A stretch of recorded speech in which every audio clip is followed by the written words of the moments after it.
మీరు మంపుగా ఉన్నారంటే చిక్కే ఛాన్స్ ఉందనేగా. మీరు మెలకువ కోల్పోయి మత్తులై ఉంటే వాడు మిమ్మల్ని మింగుతాడు, మీరు ఆహారం అయిపోతారు వాడికి, అనే కదా. వాడికి ఆహారం కావద్దు, తప్పించుకోండి, వివేకం గలవారై ఉండండి, మెలకువ గలవారై ఉండండి అన్నాడు. మానవ జాతి అంతటిలో కూడా వానికి ఆహారం కాకుండా వానిని ఆహారంగా మింగిన వాడు ఒకడున్నాడు. ఆయన పేరు నజరేయుడగు యేసు. హల్లెలూయా. తెలుసా మీకు ఈ సంగతే? అందరిని మింగినట్టే యేసుని కూడా మింగుదాం అనుకున్నాడు. యేసయ్యను వాడు మింగటం కాదు, వాడిని యేసయ్య మింగాడు. మరణము యొక్క బలము గలవానిని అనగా అపవాదిని, హెబ్రీ పత్రిక 2వ అధ్యాయము. మరణము యొక్క బలము గలవానిని అనగా అపవాదిని తన మరణము ద్వారా జయించుటకు, రక్తమాంసము కలిగినటువంటి పిల్లలను విమోచించడానికి ఆయన కూడా రక్తమాంసములలో పాలివాడయ్యాడు. బలము గలవానిని అనగా నుంచి చదువు. ఎందుకయ్యాడు? మరణము యొక్క బలము గలవానిని అనగా అపవాదిని తన మరణము ద్వారా నశింపజేయుటకు. వాణ్ణి నశింపజేయటానికి ఆయన రక్తమాంసాల్లో పాలివాడయ్యాడు. అలాగే నశించిపోతున్న మనల్ని వెదికి రక్షించడానికి రక్తమాంసాల్లో పాలివాడయ్యాడు. నా రక్షణ కొరకు, వాని నాశనం కొరకు యేసు శరీరధారి అయ్యాడు.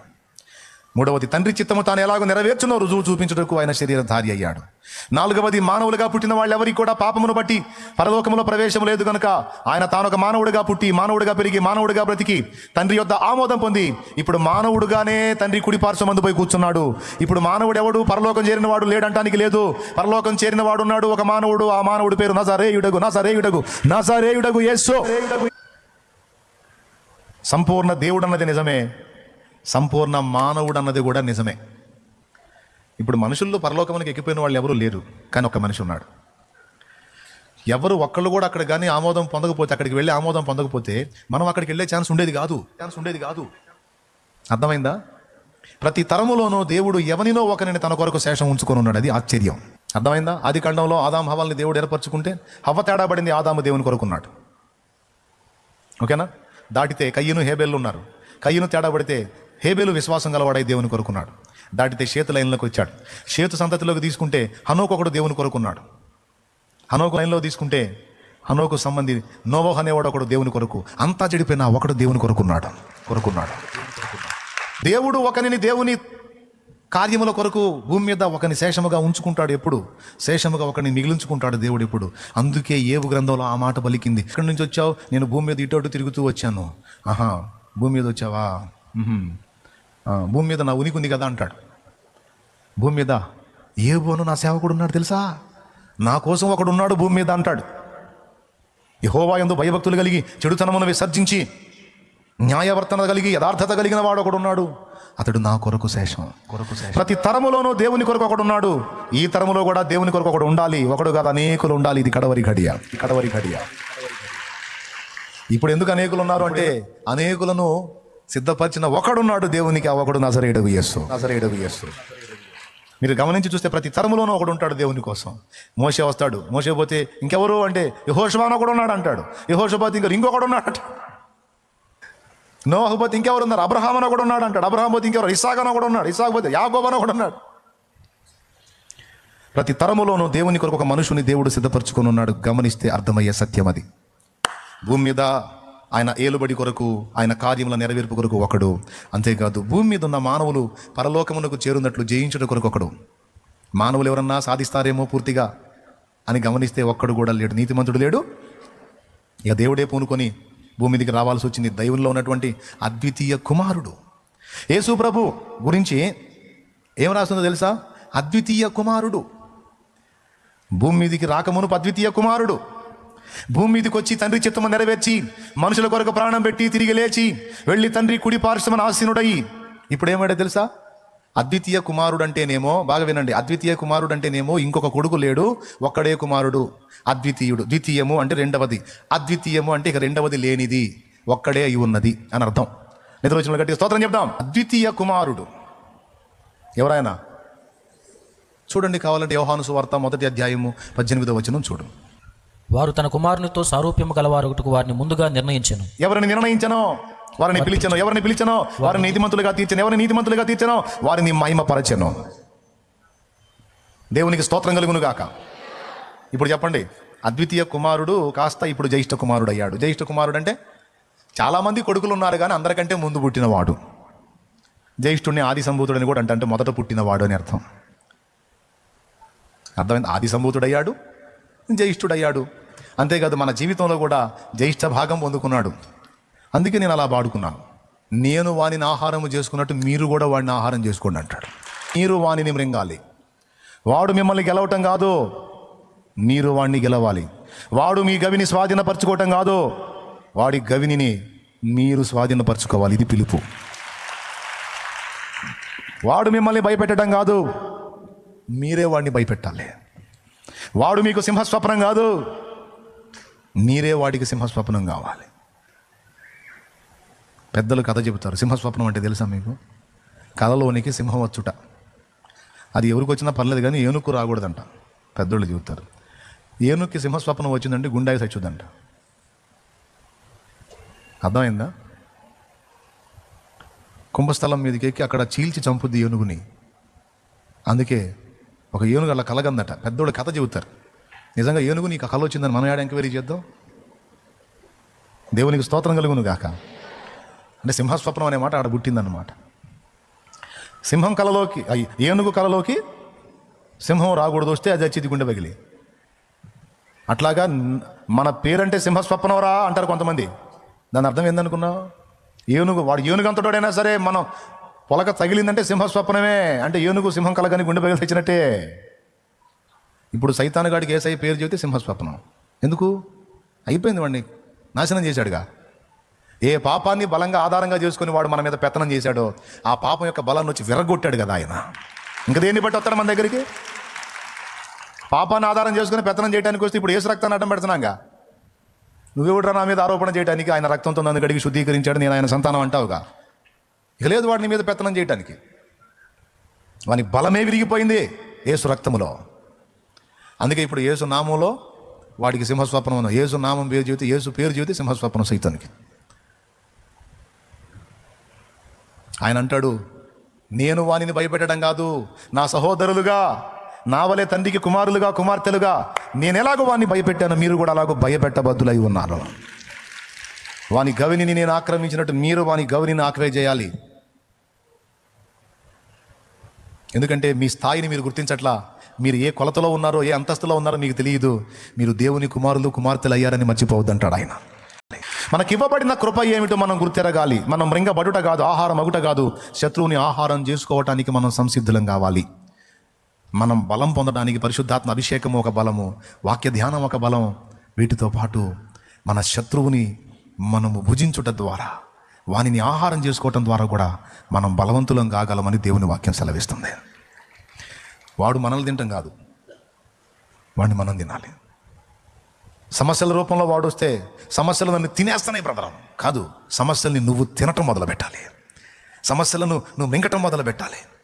సమస్యలను నువ్వు అనగా త్రొక్కటం మొదలు పెట్టాలి. ఆహారం చేసుకోవటం మొదలు పెట్టాలి. ఇది ఒక వింత విషయం. వాక్యం మనకు బలం. ఏంటంటే చూస్తున్నారు? పరిశుద్ధాత్మ అభిషేకం మనకు బలం. అపోస్తల కార్యం 1:8 పరిశుద్ధాత్మ మీ మీదికి వచ్చినప్పుడు మీరు శక్తిని పొందుతారు. వాక్యము మనకు బలం. దేవుని కృప మనకు బలం. తిమోతికి 2 పత్రిక రాస్తూ 2వ అధ్యాయము 1వ వచనం నుంచి చదివితే, నా కుమారుడా, క్రీస్తు యేసునందున్న కృప చేత బలవంతుడు గమ్మన్నాడు. బలరహస్యము 3వది కృప. నంబర్ 1 వాక్యం, నంబర్ 2 ఏదోట పరిశుద్ధాత్మ అభిషేకం, నంబర్ 3 కృప. దేవుని కృప మనకు బలం. 4వది మనల్ని వెంటాడుతున్న శత్రువులే మన ఆహారం. అర్థమైందా? 4వది ఈ శత్రువులు ఆహారం అయ్యే బలం మనకు రావాలంటే మనం యెహోవా యందు ఆనందించుట, ఆయన మన యందు ఆనందించుట అనే విషయంలో మనం జాగ్రత్త పడాలి. ఎందుకంటే దేవుని యందు ఆనందించుట కూడా మనకు బలమట. 5వది, మొదటిది వాక్యం, 2వది అభిషేకం, 3వది కృప, 4వది నెహెమ్యా గ్రంథము 8వ అధ్యాయం 10 లేదా 10:8 చూడు. 10:8 తొందరగా. యెహోవా యందు ఆనందించడం వలన 10:8 8 10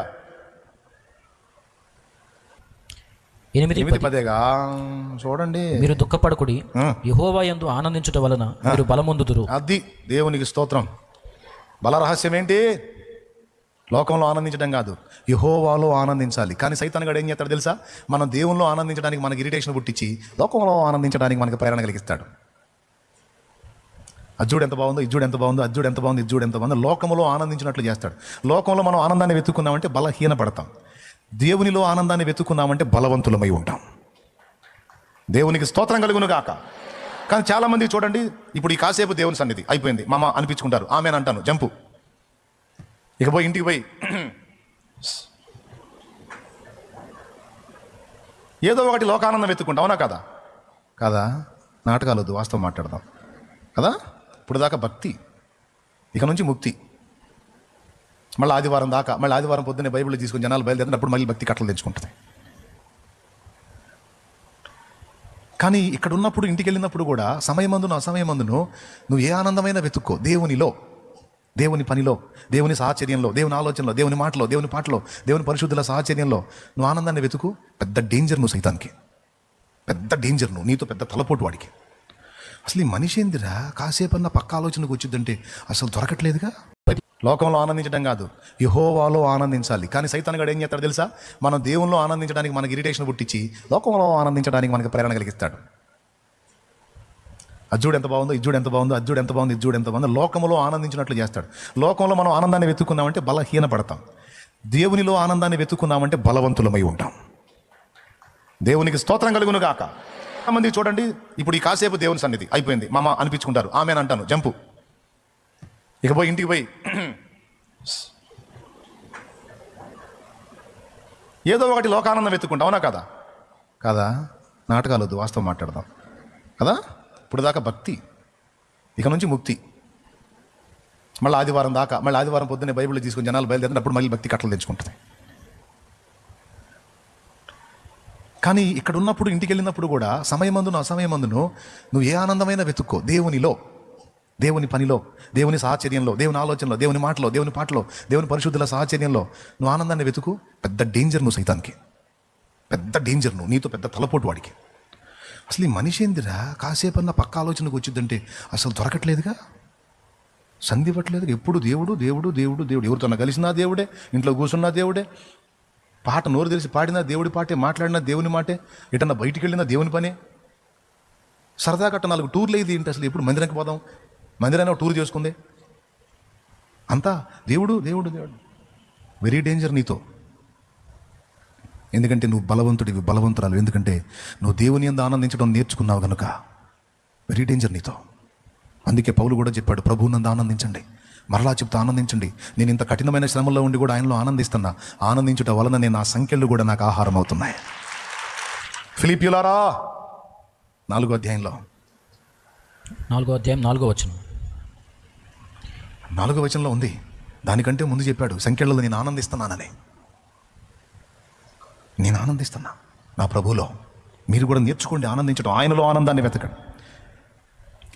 నీతోనే అనుబంధం, నీలోనే ఆనందం, నీ ప్రేమ ప్రాకారము. మీలాంటి మనిషినే కదా నేను కూడా. మీకుండే శోధనలు నాకు కూడా ఉంటాయిగా, ఇంకా డబలు త్రిబులు ఇంకెన్నని చెప్పలేను. అన్నీ ఉన్నాయి ఫేస్ చేస్తారా. కానీ ఎన్నున్నా, ఆవేదనలు ఉన్నా, ఆకర్షణలు ఉన్నా, ఆందోళనలు ఉన్నా, ఎట్టి పరిస్థితుల్లో మళ్ళా మీ సమయానికి మీ ముందు వచ్చి ఉంటున్నా. స్తోత్రం. ఏమన్నా నన్ను ఆపటానికి, వెనక్కి త్రొక్కటానికి, నన్ను దిగజార్చడానికి, నన్ను బ్రేక్ చేయడానికి వాడు 16 సంవత్సరాలుగా మహాకుస్తీ పోటీ చేసుకుంటున్నాడు. 16 ఏళ్ళు మామూలు కుస్తీలు కాదు, మహాకుస్తీలు చేసుకుంటున్నాడు.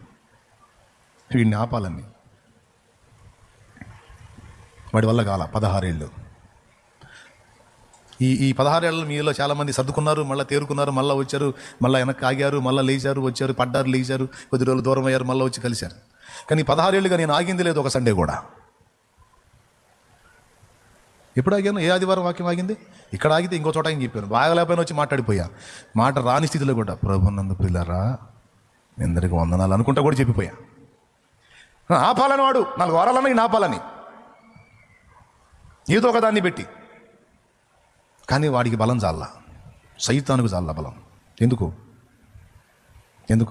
ఈ 16 ఏళ్ళుగా ఎన్ని నన్ను చుట్టుముట్టినా దేవుని గురించి ఆలోచించడం నేను మానుకోలేదు, దేవునిలో ఆనందించడం నేను మానుకోలేదు, దేవుని సహవాసాన్ని వదులుకోవడానికి నేను ఇష్టపడలేదు. నేను ఏది చేసినా ఎటుపోయినా ఇటు వచ్చినా తల్లంపులెల్లా నా తపన ఎంత నీ చిత్తం చేయుటయే. ఏ టయానికి అటు కృంగిన వేళలో సైతం తిరిగి తేరుకొని, గాయాలైన వేళలో సైతం తిరిగి తేరుకొని అని మళ్ళా లైన్లోనికి వచ్చి వాడికి ఛాన్స్ లేకుండా చేయడానికి కావాల్సినంత బలమంతా కూడా ఆయనలో ఆనందించడంలోనే దొరికింది నాకు. ఆయనలో ఆనందించడంలో, ఆయనలో సంతోషించడంలో, ఆయన మహిమపరచుకోవడంలో, ఆ మహిమలో ఆనందించడంలో పొందా. లేకపోతే మీ కాడికి నేనే ఇంకేం లావు ఉన్నానా, ఇంకేం వెయిట్ ఉన్నానా? అంతేగా. మరి ఎలా సాధ్యమైంది? నన్ను ఎవరు రేపినా, రేపకపోయినా, ప్రోత్సహించకపోయినా, ప్రోత్సహించడం కాదు, దిగజార్చకపోతే సంతోషం. పైకి నెట్టకపోయినా పర్వాలేదు, కిందికి లాక్కపోతే సంతోషం. కిందికి లాగుతున్నా, నన్ను పట్టుకొని కిందికి లాగుతున్న వాళ్ళు మొత్తాన్ని పట్టుకొని మళ్ళీ పైకి లాక్కొని రావడానికి దేవుడు కృపణిస్తా, ఎప్పటికప్పుడు బలమిస్తా ఉన్నా. హల్లెలూయా. ఎన్ని వచ్చినాయి ఇప్పుడు? దేవుని కొరకు ఎదురు చూసేవారు కూడా నూతన బలం పొందుతారంట. నిరీక్షణ, దేవుని అందరి నిరీక్షణ కూడా మనకు బలం. మళ్ళీ పాట, యెహోవా కొరకు ఎదురు చూచువారు నూతన బలము పొందుదురు, పక్షిరాజు వల్ల రెక్కలు సాచి పైకి ఎగురుదురు, అలయక సొమ్మసిల్లక సాగిపోవుదురు. యెషయా గ్రంథం అదేదో అధ్యాయం అదేదో బలాలు వచ్చినాయి. 6 బలాలు వచ్చినాయి. 7వ బలం, మన శత్రువులను మనము భుజించుటయే మన బలం. 6వ బలమా 7వ బలమా? రక్తములను భుజించుట మనకు బలమై ఉన్నది. 2 భోజన పదార్థాలు ఉన్నాయి. ఒకటి యేసు శరీర రక్తములను తినుట మనకు బలం. పితరుల మన్నాను తినినను చనిపోయిరి, నన్ను తినువాడు నా మూలముగా జీవించును. పరలోకము నుండి మీకు పంపబడిన ఆహారం ఇదే. పితరులు మన్నాను తినినను చనిపోయిరి, నన్ను తినువాడు నా శరీరము తిని నా రక్తము త్రాగువాడు నిత్య జీవం గలవాడు. యోహాను సువార్త 6వ అధ్యాయం 53వ వచనం. నా శరీరము నిజమైన ఆహారము, నా రక్తము నిజమైన పానమై ఉన్నది. నా శరీరమును తిని నా రక్తము త్రాగువాడు నిత్య జీవం గలవాడు. అది 7 బలాలు మనకు బలం చేకూర్చడానికి. 7 వస్తువులు అనుకోండి, 7 సంగతులు అనుకోండి మనకు బలం ఇచ్చాయి. పరిశుద్ధాత్మ, దేవుని వాక్యం, కృప. మిస్టర్ కృపారావు గారు ఎప్పుడు మనతో ఉండాలి. కృపయే నాకు లేకపోతే వాడు వస్తాడు నీ దగ్గరికి, నువ్వు చేసిన పనులని దరిద్ర పనులు, సిగ్గు లేకుండా మళ్ళీ అల్లి స్తోత్రం అంటాను. ఏం ముఖం పెట్టుకుని అంటారు నువ్వు? దరిద్ర పనులని చేసుకుని వచ్చి అంటాడు. అప్పుడు దేవుడు అంటాడు, ఏ కృపని భయపడవాకు, కృపను బట్టి రా నా దగ్గరికి, చెప్పు కృప అని వాడు సర్దుకుంటాడు అంటాడు. శత్రువు నీ దగ్గరికి వచ్చినప్పుడు నువ్వు చెప్పాలి, యేసు రక్తము, 2వది కృప. యేసు రక్తంలో నన్ను కడిగాడు, కృపతో నన్ను చేర్చుకుంటాడు. మా నాన్నకి నాకు లేని ఫీలింగ్ నీకెందుకు రా? ఎందుకు నీకు? పో యేసునామా. తంతే తంతాడు రా మా నాన్న, తిడితే తిడతాడు, కొడితే కొడతాడు, తన్నులు తింటా, తిట్లు తింటా, ఏదో ఒకటి ఆయన చేస్తాడు. లేదా ఆయన ఇష్టమైతే దగ్గర తీసుకుని ముద్దాడుకుంటాడు, ఇంకోసారి అట్లా ఉండొద్దురా బేట అంటాడు మా నాన్న. ఆయన నువ్వేంటి? కృప ఉంది కదా అని పాపం చేయదుమా? నేను ఎట్లా చేస్తారా? నేను ఆయన కొడుకునైతే ఆయన బ్లడ్ నాలో పని చేస్తుంటే నేను సిగ్గులేక చేస్తానా ఏంది? నేనేమన్నా కుక్కనా కక్కి తిరిగి తింటానికి, లేదా పందినా మళ్ళీ బుర్రలో పొల్లాడటానికి? నేను యేసు గొర్రె పిల్లను రా. ఎవరు? అది పాడంలే, భయపడవాకండి.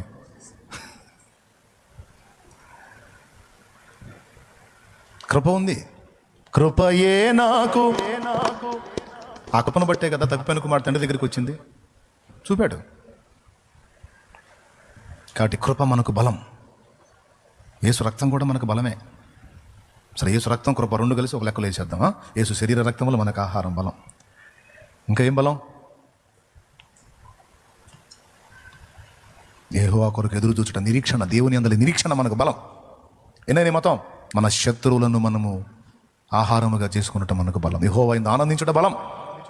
చెప్పా, మొత్తం 7 చెప్పా. 7వ దాని దగ్గర ఒక్క మాట మీకు చూపించి ముగిస్తా. ఇప్పుడు సంఖ్య. ఆ దేశవాసులు ఎంత పొడుగోళ్ళు, అంత లావోళ్ళు, ఎంత ఎత్తోళ్ళు, అమ్మో వాళ్ళు దీర్ఘదేహులు, నిఫిలి జాతోళ్ళు, అమోరి జాతోళ్ళు, ఆనాకు జాతోళ్ళు అని వాళ్ళని గురించి 10 మంది చెడ్డ సమాచారం చెప్తే నూను కుమారుడైన యెహోషువ, యెఫున్నె కుమారుడైన కాలేబు ఏమంటున్నారో చూడండి. 14వ అధ్యాయం 8వ వచనం. చదువు. యెహోవా మన యందు ఆనందించిన ఎడల ఆ దేశములో మనల్ని చేర్చి దానిని మనకిచ్చును. అది పాలు తేనెలు ప్రవహించు దేశము. మెట్టుకు మీరు యెహోవా మీద తిరుగుబడకుడి, ఆ దేశ ప్రజలకు భయపడకుడి, వారు మనకు ఆహారం మగుదురు. భయపడితే మనం ఆహారం అవుతాం. ఇది పాయింట్. భయపడి వెనక్కి తగ్గితే మనల్ని తింటాది శత్రువు. దేవుని యందలి విశ్వాసాన్ని బట్టి భయపడక అడుగు ముందుకేస్తే వాళ్ళు మనకు ఆహారం అన్నాడు. ఇది ఫినిషింగ్ టచ్. అసలు ఏమన్నాడు అక్కడ? వారు మనకు ఆహారం అగుదురు, వారి నీడ వారి మీద నుండి తొలగిపోయాను, యెహోవా మనకు తోడై ఉన్నాడు, వారికి భయపడకూడనిది. సాలిక నగలు చూడండి, అయిపోయింది. సంతోషంతో స్తోత్రం చెప్పండి. నేను చెప్పిన 2 సంగతులు మీరు మనస్కరించాలి. మొట్టమొదటిది, సత్యం కొరకు రోషం కలిగి సత్య సంబంధమైన పరిచర్య చేయడానికి ప్రేమ చూపాలి, కానీ తెలివి తక్కువ ప్రేమ కాదు అన్న పాయింట్ని కూడా గ్రహించి, సూచక్రియలు, అద్భుతాలు, మాతకార్యాలు, మరి ఏదో తాతలు తండ్రులు పారంపర్యాల మీద కాదు. మేము ఫస్ట్ నుంచి అదే బ్రదరు. అందుకని అందులోనే సత్యం కావాలి, తెగించి అడిగేయాలి. ఏమంటారు? అలాగా మనం సిద్ధపడాలి. మొహమాటాలకి, పారంపర్యాలకి, సూచక్రియలకి, అద్భుతాలకి బెండ్ అయిపోయి కనపడ్డదల్లా చూసి చెప్పిందల్లా విని బుర్ర పాడు చేసుకుని ఎటు కాకుండా పోకండి. దేవుని ఒక దగ్గర నాటబడిన అనుభవం కలిగి ఉండండి. ఒక దగ్గర నేర్చుకోండి, ప్రయోజకులు కండి, దేవుని కొరకు నిలవండి. పిచ్చి అన్నీ చూడటం, పిచ్చి అన్నీ వినటం, బుర్రంతా పాడు చేసుకోవటం ఎటు కాకుండా చివరికి ఏ అడ్రస్ లేకుండా పోవద్దు. నా మీద రెస్పెక్ట్ లేదా, గౌరవం లేదా, తృణీకారం ఉందా, అట్లయితే నన్ను వెంబడించొద్దు. కొంప మునిగిద్ది నీకే. నువ్వు ఎవరిని గౌరవిస్తావో, ఎవరిని రెస్పెక్ట్ చేస్తావో, ఎవడు నీకు సరైన మాదిరి ఉన్నాడో, శాలేం రాజు కంటే కూడా మించి నీకు మంచిగా భక్తి, ఆత్మీయత, సత్యం నేర్పి నీ ఆత్మను పరిరక్షించగలిగి నిన్ను పరిపూర్ణతతో నడిపించి నిన్ను ఒక దారి చేయగలిగిన దమ్ము, క్రమశిక్షణ, ఆ భక్తి, ఆత్మీయత ఎవరికుందా పో, వాడినే వెంబడించిపో. లేదు నా విషయంలో నీకు అనిశ్చయత ఉందా, అట్లయితే క్రమంగా వెంబడించు. ఇక కంటికి కనపడ్డది, చెవి కనపడ్డ ప్రతిదాన్ని గుడ్డిగా నమ్మి ఫాలో అయ్యి భ్రష్టు పట్టద్దు, కావద్దు. ఒకటే. అంతేకాదు ఈ ఊరు ఆ ఊరని లేదు. నాకు దేవుడు అవకాశం ఇచ్చినంత వరకు అందొచ్చిన ప్రతి సేవకుడిని వెంటేసుకుంటాను. నాకు అవకాశం ఇచ్చినంత వరకు, ఆయుష్ ఇచ్చినంత వరకు, ఓపిక ఇచ్చినంత వరకు ఎన్ని ప్రాంతాలు తిరిగి సంచరించి బిడ్డల్ని ప్రోత్సహించగలేదు అన్ని ప్రాంతాలు సంచరించడానికి నన్ను నేను సిద్ధం చేసుకుంటున్నాను. ఇక దేవుడి కృప. దేవుడు ఇప్పుడు నేను అలర్ట్ అయితే దేవుడు కూడా తన కార్యం జరిగించి శక్తినిచ్చి ఇచ్చేలా అంటాడు. ముందు సిద్ధపడుతున్నా. అందరూ పరిగెత్తడం, హడావుడిగా పరిగెత్తడం నాకు ఇష్టం ఉండదు. పని చేస్తే పద్ధతి ప్రకారం చేయాలా, కొంచెం నిదానమైన సరే సరిగ్గా ఉండాలా. పొద్దుగులు తెంపు లేకుండా ఏదో చేస్తున్నట్టు, ఏదో పోటీ పొడుస్తున్నట్టు బిల్డప్ ఆడేముండదు. ఆడ వెనకటోళ్ళు సామెత చెబుతారు, పొద్దస్తమానం దంచినా అడ్డడి గింజలేనంట. దేవునికి స్తోత్రం. అట్లా కాదు దానికి కనిపెట్టి దేవుని దగ్గర సమాధానం పొంది చేయాల్సిన పద్ధతిలో చేయాల్సిన విధంగా చేయడానికి కొంచెం సంయమనం పాటిస్తా.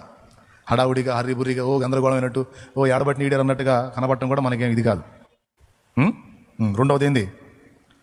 శత్రువు మనల్ని ఆహారం చేసుకోవడానికి తిరుగుతున్నాడు, లక్ష్య పెట్టొద్దు. వాణ్ణిని ఆహారం చేయడానికి దేవుడు మనకు పిలుపునిస్తున్నాడు. మీరు వాణ్ణి మింగాలే, వాడు నిన్ను మింగటం కాదు. నువ్వు వాణిని మింగాలి, వాడు నీకు ఆహారం కావాలి. ఇది నీకు నేను ఇస్తున్న పిలుపుని దేవుడు సవాల్ చేస్తున్నాడు, రమ్మని. నా అద్వితీయ కుమారుడు ఇప్పుడు జ్యేష్ఠ కుమారుడు అయ్యాడు. నా కుమారుడు వాణిని జయించున్నాడు, వాణిని మృంగేస్తున్నాడు. సో ఆయన సంబంధులుగా ఆయనను వెంబడిస్తూ మీరు కూడా వాణిని జయించాలి. ఇది మీ ముందున్న ఛాలెంజ్. వాడికి మీరు ఆహారం అవుతారో, వాడిని మీరు ఆహారంగా చేసుకొని తరుముతారో, సింహస్వప్నం వాడు మీకు అవుతాడో. కొంతమంది కలవరించుకుంటారు, దెయ్యాలను కలవరించుకుంటారు. దెయ్యాలను నువ్వు కలవరించుకోవటం కాదు, నీ దెబ్బకి దెయ్యాలు కలవరపోవాలా. యేసు ఎవరో తెలుసు, పౌలు ఎవరో తెలుసు అన్నాయి. యేసు అంటే అది వేరు, పౌలు కూడా తెలుసు అంట. వాటికి పాపం ఎంత కలవర పూచితే, ఎంత ఆయన గురించి ఎంత డేంజర్ మీటింగ్ జరిగితే దెయ్యాలు గుర్తుంది చూడు. పౌలు గురించి పెద్ద మీటింగ్ జరిగింది దెయ్యాల కూటంలో. ఏం కూటంలో? దెయ్యాల కూటంలో పౌలు గురించి పెద్ద విశ్లేషణ జరిగింది. అందుకని దెయ్యాలన్నిటికీ పౌలు పేరు తెలుసు. దెయ్యాల హిట్ లిస్ట్లో ఉన్నాడు పౌలు. Very danger. ఇతను కాడ వెరీ డేంజర్, జాగ్రత్త. మన ఆటలు సాగవు బిడ్డ.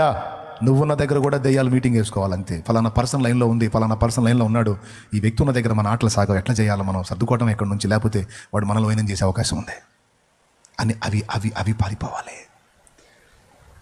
అవి తీసుకొచ్చే సమస్యలు, శోధనలు, బాధలు, వేదనలు, ఇరుకులు, ఇబ్బందుల్ని నువ్వు ముందు పెట్టుకుని నువ్వేమని ఏడుస్తున్నావు తెలుసా? నన్ను తినేస్తుంది అన్నయ్య, ఈ రోగం నన్ను తినేస్తుంది, ఈ సమస్య నన్ను తినేస్తుంది, ఈ బాధ నన్ను తినేస్తుంది, ఈ అప్పు నన్ను తినేస్తుంది, ఈ నింద నన్ను తినేస్తుంది.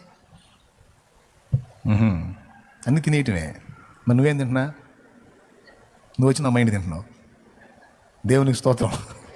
దేవుడు రివర్స్లో చెబుతున్నాడు, రోగం నిన్ను తినటం కాదు, నువ్వు రోగాన్ని తినటం మొదలుపెట్టావు. దేవుడు నీకు ఆ శక్తిని ఇస్తున్నాడు. దేవుని యందు నీకు ఆ శక్తి ఉంది. భయపడకు అన్నాడు, అది గుర్తుపెట్టుకో. మెట్టుకి మీరు భయపడకుడి, వారు మనకు ఆహారం అగుదురు. దేవుడు మనకు తోడై ఉన్నాడు. ఆయన యందు ఆనందించండి, వాళ్ళు మనకి ఫుడ్ అవుతారు. ఏవి మనకు శ్రమలు అనుకుంటున్నామో, ఏవి మనకి ప్రాబ్లమ్స్ అనుకుంటున్నామో, ఏవి మనకి ఇబ్బంది అనుకుంటున్నామో, మనం పుష్టిగా తయారవ్వటానికి అవి మనకు దేవుడిచ్చిన ఆహారం అర్రా. అది మళ్ళీ ఇంకోసారి చెప్పేదా? ఏవి మనకు శ్రమలు, ఏవి మనకి ఇబ్బందులు, ఏవి మనకి శోధనలు, ఏవి మనకి బాధలు, ఏవి మనల్ని తినేస్తున్నాయని మనం అనుకుంటున్నామో అవి మనము పుష్టి నొందునట్లు, మనము బలము నొందునట్లు ప్రభువు తానే మనకిచ్చిన అద్భుతమైన ఆహారము. వాటిని తినమని పిలుస్తున్నాడు. తిని బలము పొందు. ఎల్లో దేవునికి స్తోత్రం కలుగునుగా.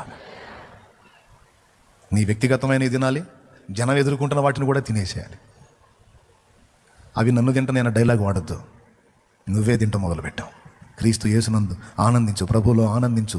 ఆయన కృప చేత బలం తెచ్చుకో, అభిషేకం చేత బలం తెచ్చుకో, వాక్కు చేత బలం తెచ్చుకో, నిరీక్షణను బట్టి బలం తెచ్చుకో, విశ్వాసాన్ని బట్టి బలం తెచ్చుకో. లోకమును జయించిన విజయం మన విశ్వాసం. విశ్వాసము కూడా మన బలమై ఉన్నది. ఈ బలాలని లెక్కేసుకుంటే ఇప్పుడు 9 దాకా వచ్చినాయి. ఎన్ని పెట్టాడో చూడు మనకి ఛార్జింగ్ కోసం. ఇన్ని పెట్టినా కూడా ఏందో అన్ని తినేస్తున్నాయి. అన్నీ నన్ను తినేస్తున్నాయి. నువ్వు తినాల్సినవి తింటల్లా, మరి అన్ని తింటాయి, నిన్నే తింటాయి. నువ్వు తినాల్సినవి తినకుండా చెత్త అంతా తిని నేను దొరికితే నా బ్రెయిన్ తింటున్నావు. అర్థమైందా? ఇంకలేండి, ఈ పూటకు చాలు. ఉంది 9. ఇంకోటి చెప్తాం మళ్ళీ, నమ్ముడు గుర్తు చేశాడు. Thank you. స్తుతించుట కూడా మనకు బలమై ఉన్నది. అద్భుతమైన విషయం ఇది.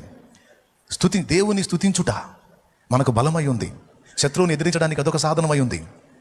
విరోధులను ఎదిరించు వారిని, తిరుగుబాటు చేయవారిని మాన్పించుటకై బాలుర యొక్కయు చంటి పిల్లల యొక్కయు స్తుతుల మూలమున నీ ఒక దుర్గమునో. అది స్తుతి ఒక బలమై ఉన్నది. ఇవన్నీ ఏవి ఒట్టిగా నేనేదో ఆశువుగా మాట్లాడుతున్నాయని మీరు అనుకోవద్దు. మీరు ప్రార్థన చేశారు, దేవుడు నాతో మాట్లాడాలని చెప్పాడు. తన కర్తవ్యం నువ్వు ఎలా నెరవేర్చాలో చెప్పాడు. చెప్పు మరి. ఇప్పుడు అయి నిన్ను తింటాయా? ఇక నుంచి నువ్వు వాటిని తింటా మొదలు పెడతావా? తిను, నువ్వు తిను. నువ్వు ఇప్పుడు బలహీనుడు అయి ఉన్నావు. అవన్నీ నీ ముందుకు వచ్చినాయి. నువ్వేమనుకున్నావు తెలుసా? చిన్న లాజిక్, ఒక భలే అద్భుత ఎగ్జాంపుల్ గుర్తొచ్చింది, చెప్తాను నేను. స్తోత్రం. ఇప్పుడు పెద్ద చేపలు ఉంటాయి. వాలగా ఎప్పుడైనా తిన్నారు మీరు? వాలగా ఎంతమంది తిన్నారు? సరిగ్గా మసాలా వేసి వాలగను వండితే ఏమి టేస్ట్ ఉంటుందో. చాలా సంవత్సరాలైంది నేను తిని. చేపల్లో వాలగ చేప బాగుంటుంది, టేస్ట్గా ఉంటుంది, పెద్దగా ఉంటుంది. దాని బాడీ మీద గీతలుగా వస్తాయి. ఎన్ని గీతలు ఉంటే అన్ని సంవత్సరాల వయసు అనమాట దానికి. స్తోత్రం. అయితే చాలా పెద్ద సైజు కూడా అయింది అది. అవకాశం ఉంటే నిన్ను మింగేసేంత వాలగ ఉంటుంది. వాలుగా పెద్దోళ్ళు పల్లెటూళ్ళలో సామెత, అబ్బో ఏంద్రో తెగబరిగి పెద్ద వాలగ దొరికినట్టు అంటారు. తెలిసిన వాళ్ళు చేయొద్దండి, కరెక్టేనా అని వినా. తిన్నారా? పోనీ వాళ్ళ గురించి వింటంగా తిన్నారా? తిన్నోళ్ళు చెల్లిద్దండి. మంచిగా మసాలా దట్టించి వండితే ఎట్లుంటుందే? మరి నాయన ఇది కోట ముగిసేటయ్యారు, ఇప్పుడు చెప్పాక రాగలుగుతా. అద్దుగో అది వాళ్ళగా, అదేనా? అది కాదనుకుంటానే. వాళ్ళగానే అది కాదు, వాళ్ళకి షేప్ అట్టు ఉండదో. ఓ మనం చూసాం, అది కాదులే, పెద్దగా ఉంటుంది. ఇప్పుడు అది నీళ్లలో నీకు ఎదురొచ్చింది అనుకో, అది నువ్వు ఏమరపాటుకుంటే నిన్ను మింగే అవకాశం ఉంటుంది అనుకుందాం. ఇప్పుడు నువ్వు జాగ్రత్తగా మెళ్ళకుగా కానీ దాన్ని తప్పించుకొని దాన్ని పట్టగలిగావా, నీకు మీ ఇంటి మొత్తానికి 2 రోజులు పుష్టిగా. కొంతమంది అంటారు వాలగలు తింటే కాళ్ళు పట్టకపోతాయని. వాతం కలిగించేదల్లా బలమైన ఆహారం వాతం కలిగించింది. ఆ వాతం మీదనే కాళ్ళు పట్టకపోయేది. ఈ మాట కూడా అంటారు, ఏమన్నా? వాలగను తింటే ఎక్కడెక్కడ పట్టకపోతాయండి. వాత సంబంధమైంది బలం ఇస్తుంది. బలం ఇచ్చేది తిన్నప్పుడు కొద్దిగా పట్టకపోయిన అనుభవాలు ఉంటాయి కొంతమందికి, అందరికి ఉండవు, కొంతమందికి ఉంటాయి. ఏందా వాళ్ళకంటే తెచ్చుకొని తిన్నాను, ఏడు పట్టకపోయినా అంటుంటారు. అంటే అందులో ఏదో ప్రమాదం ఉందని కాదు, బలం ఉంటుంది దానిలో. కాబట్టి ఇప్పుడు నిన్ను మృంగటానికి వచ్చిన దాన్ని నువ్వు జస్ట్ తప్పించుకొని నువ్వు తిన్నావు అనుకో, నీకు బలం ఇస్తుంది వాళ్ళుగా. నువ్వు దానికి బెదిరి పరిగెత్తావు అనుకో, నిన్ను ఆహారం చేసుకుని అది బలపడిద్ది. శ్రమ, సమస్య, బాధ, ఇరుగు, ఇబ్బంది, సైతాను కూడా అంతే. నీ ముందుకు దేవుడు పంపిస్తున్నవి ఒక కోణంలో చూస్తే నిన్ను మింగేవిగా కనపడతాయి. మరో షేడ్లో చూస్తే దేవుడు అంటాడే, వెర్రి మొగమా, నీకు ఆహారం అవి తినంటాడు. తిను, నువ్వు భుజించు, నువ్వు బలం పొందుతావు అంటాడు. ఇంకా అర్థం కాకపోతే నేను చేయగలిగింది ఏం లేదు. కళ్ళు మూయండి, ప్రస్తుతం ప్రార్థన మాత్రం చేస్తా. శుద్ధుడైన మా తండ్రి, ప్రేమ స్వరూపేక దేవా, నీకు స్తోత్రం. బహు స్పష్టముగా తేటగా మాకు ఈ వేళ అందించిన వర్తమానం కొరకు వందనాలు. మా కర్తవ్యం మాకు బోధించావు. మోమాటాలకు ఎవడో ఏదో అనుకుంటాడన్న ఫీలింగ్స్ పెట్టుకొని నీవు మాకు ఇచ్చిన పనిని అశ్రద్ధ చేయకూడదు అని ఘంటాపథంగా మాకు బోధించావు. అంత్యకాలంలోనైనా జరుగుతున్నటువంటి ఈ కార్యములన్నింటినీ కూడా వీరోచితంగా సాగించాలి, ముందుకి పోరాడాలి, జయించాలి. శత్రువుని నాయన చూసి భయపడుట, వెనకడుగు వేయట కాదు, శత్రువుని ఆహారముగా చేసుకొని తినుట అనేది నేర్పించావు. ఈ వేళ నీకు వందనాలు. నా ప్రభువా, మాకు నీవు అనుమతించిన శ్రమలు, సమస్యలు, బాధలు, వేదనలు అన్నీ కూడా మేము తిన్నవారమైతే, మింగేసిన వారమైతే అనుభవ జ్ఞానం ఉంది, బలవంతులం కాగలమని ఒక రహస్యాన్ని మా ముందు ఆ మన్ను నీ మహిమను పొందుకొని సర్పములను మింగేసేటువంటి శక్తివంతులముగా నా ప్రభు మేము మారాలని మమ్మల్ని బలపరిచినందుకు, ధైర్యపరిచినందుకు, ఉత్తేజపరిచినందుకు, ఉజ్జీవపరిచినందుకు, మాతో మాట్లాడినందుకు వందనాలు చెల్లిస్తూ, స్తోత్రాలు చెల్లిస్తూ, కృతజ్ఞతలు చెల్లిస్తూ, ఎవరెవరు ఏది నన్ను తినేస్తుందని భయపడుతున్నారో, ఏది నన్ను బలహీనపరుస్తుంది, ఏది నన్ను శోధిస్తుంది, ఏది నన్ను మింగేస్తుందని భయపడుతున్నారో, ఇక ఆ భయాన్ని వదిలిపెట్టి, విశ్వాసాన్ని బట్టి, కృపను బట్టి, నీలో ఆనందించడాన్ని బట్టి, స్తుతిని బట్టి, అభిషేకాన్ని బట్టి, నీ రక్తమును బట్టి, కృపను బట్టి, వాటన్నిటిని కూడా తినటానికి, ఆహారం చేసుకోవటానికి, తద్వారా బలం పొందుకొని ఇంకా పుష్టి నొంది నీ కొరకు మంచి ఫలం ఫలించడానికి నీ కుమారుని యొద్ద మేమందరం కూడా చేరున్నట్లు మమ్మల్ని అనుగ్రహించమని స్తుతి, మహిమ, ఘనత, ప్రభావం మీకే చెల్లిస్తూ యేసుక్రీస్తు నామములో ప్రార్థించి, స్తుతించి, కృతజ్ఞతలు చెల్లించి వేడుచున్నాం తండ్రి. ఆమేన్. రైట్. నా జీవిత అనుభవంలోంచి నేను చెప్తా. దేవుడు నన్ను రక్షణలోకి నడిపించేటప్పటికి చాలా కఠినమైన పరిస్థితుల్లో నేనున్నాను. రక్షింపబడ్డ తర్వాత కూడా ఈ కంటిన్యూ అయినాయి. సేవలోకి వచ్చిన తర్వాత వినూత్నమైన రీతిలో ఎదురైనాయి. రకరకాల నిందలు వచ్చినాయి, తృణీకారాలు వచ్చినాయి, ఆర్థిక ఇబ్బందులు వచ్చినాయి, ఆహార లేమితో సహా మనుషుల ద్వేషం వచ్చింది, 10 మంది ఎదుట అవమానంగా మాట్లాడిన అనుభవాలు ఎదురైనాయి, చేదు, ఇవన్నీ ఫేస్ చేశాను. వాటన్నిటిని ఒకదాని వెంట పంపిస్తూ వచ్చాడు. వాటిని అలా పంపటం వెనక దేవునికి ఉన్న ప్రశ్న ఏంటంటే, వీటి చేత మృంగబడతాడా, వీటిని మింగి కూర్చుంటాడా? వీటి చేత మృంగబడి వీడు సర్దుకుంటాడా, లేకపోతే వీటిని మృంగి నా ముందు నిలబడతాడా? అర్థమవుతుందా? దేవుని మహాకృపను బట్టి నా ముందుకు వచ్చిన వాటన్నిటిని కూడా శుభ్రంగా ఆహారం చేసుకుని మృంగి అనుభవ పాఠం నేర్చుకుని కూర్చోడానికి దేవుడు కృపనిచ్చాడు. అందులో ఆత్మీయ జీవితంలోని గెలుపోటములు కూడా, కొన్నిసార్లు స్పిరిచువల్ లైఫ్లో మనం నడిచే నడకల్లో కొన్ని భంగపాట్లు ఎదురవుతాయి. అవి కూడా శోధనలే, మనల్ని బాగా కృంగదీసాయి. అలాంటి ఎదురొచ్చినప్పుడైనా వీడు ఆగిపోతాడా, లేకపోతే దాన్ని కూడా మింగేసి తేరుకొని మళ్ళీ యుద్ధరంగానికి వస్తాడా? అన్ని రకరకాలుగా పరిస్థితులను అనుమతించాడు. ఒకదాని వెంట ఒకటి. అది వచ్చినప్పుడు కలవరం, తర్వాత తేరుకొని ఏంది నేను దీనికి, ఆయన లేడైంది, ఆయన నా పక్షంగా ఉన్నాడు, నేను దాన్ని చూసి భయపడటం, అది నన్ను మింగుద్దేమో అనుకోవటం కాదా, నేనే దాన్ని మింగి కూర్చోవాలి అని వాటన్నిటినీ తినేశా. రెండే, వీడు దాని చేత మింగబడతాడా లేదా దాన్ని మింగి కూర్చుంటాడా? ఇప్పుడన్నా అర్థమైందా, కాలేదా? ఎంతమందికి అర్థమైంది? ఇప్పుడు నీకు కూడా రకరకాలు పంపుతున్నాడు. వచ్చిందల్లా నీకు అదే దడ పుట్టిస్తుంది. అమ్మో ఈ దెబ్బతో ఒకటి, అమ్మో ఇది పెద్ద సమస్య, వాయో ఇది పెద్ద సమస్య, అమ్మో ఇది కష్టం, ఇది బయటపడి వరుసగా వస్తున్నాయా? ఎంతమందికి వస్తున్నాయి? అప్పుడు నీకు సమస్యలు పంపుతున్నాడు అనుకోవద్దు, ఆహారం పంపుతున్నాడు. మరి ఆ వచ్చిన వాటిని వచ్చినట్టు తిని కూర్చున్నాను కనుక ఈరోజు మీకు చెప్పగలుగుతున్నా. ఆ బలంతోనే కదా. అర్థమైందా, కాలేదా? థ్యాంక్ యూ, బతికిచ్చారు నన్ను. ఇంకా అర్థం కాకపోతే ఇక నా సంబంధం.